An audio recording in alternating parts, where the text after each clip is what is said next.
ഹരിപ്പാട് കുമാരപുരത്ത് നിന്ന് 10 വർഷം മുൻപ് കാണാതായ യുവാവിനെ കൊലപ്പെടുത്തിയതെന്ന് സംശയം. പോലീസിന്റെ പ്രത്യേക സംഘം അന്വേഷണം ഊർജിതമാക്കി. 2015 നവംബറിലാണ് കുമാരപുരം സ്വദേശി രാകേഷിനെ കാണാതായത്. 2015 നവംബറിലാണ് കുമാരപുരം പഞ്ചായത്ത് 15-ാം വാർഡിൽ പുത്തൻ വീട്ടിൽ രാകേഷിനെ കാണാതാവുന്നത്. ആശാരിപ്പണിക്കാരനായിരുന്ന രാകേഷിന് കാണാതാകുമ്പോൾ 30 വയസ്സായിരുന്നു. അമ്മ രമയോട് സംസാരിച്ചിരുന്ന രാകേഷ് പെട്ടെന്ന് പുറത്തേക്ക് ഇറങ്ങിപ്പോയി. പിന്നീട് ആരും രാകേഷിനെ കണ്ടിട്ടില്ല. അന്ന് മുതലേ പോലീസ് ഉദ്യോഗസ്ഥർ ഇതിന്റെ പുറകിലുണ്ടായിരുന്നു.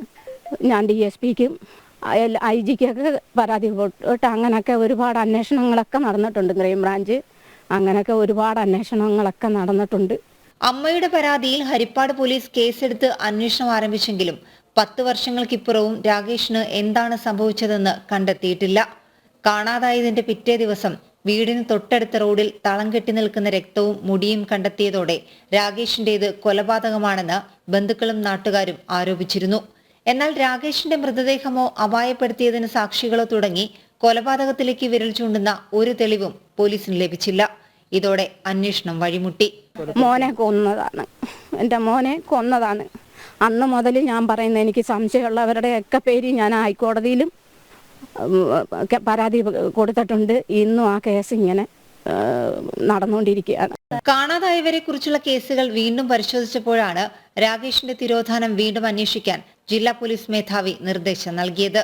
വീടിനടുത്ത് നിന്ന് കണ്ടെത്തിയ മുടിയും രക്തവും രാകേഷിന്റേത് തന്നെയെന്ന് DNA പരിശോധനയിലൂടെ വ്യക്തമായിരുന്നു. തുടർന്ന് പ്രത്യേക അന്വേഷണ സംഘത്തെ നിയോഗിച്ചു.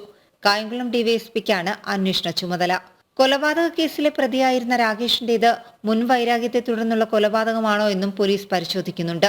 കേസന്വേഷണത്തിന്റെ ഭാഗമായി നിരവധി പേരെ കസ്റ്റഡിയിലെടുത്ത് ചോദ്യം ചെയ്ത് വിട്ടയച്ചിരുന്നു. കുറ്റക്കാരായ ആളുകളെ എനിക്ക് സാമ്പത്തികം ഇല്ല, എനിക്ക് ഗതിയില്ല. എൻ്റെ മോനെ ചെയ്തവർക്കെല്ലാം ഇഷ്ടംപോലെ പൈസയുള്ള പാർട്ടികളാണ്. അതുകൊണ്ട് പുറത്ത് കൊണ്ടുവരണം. അന്ന് മുതൽ ഞാൻ ഇതിന്റെ പുറകെ നടക്കുക. 10 വർഷങ്ങൾക്കിപ്പുറവും മകന് എന്ത് സംഭവിച്ചു എന്നറിയാൻ കാത്തിരിക്കുകയാണ് ഒരമ്മ. ജനം, ആലപ്പുഴ.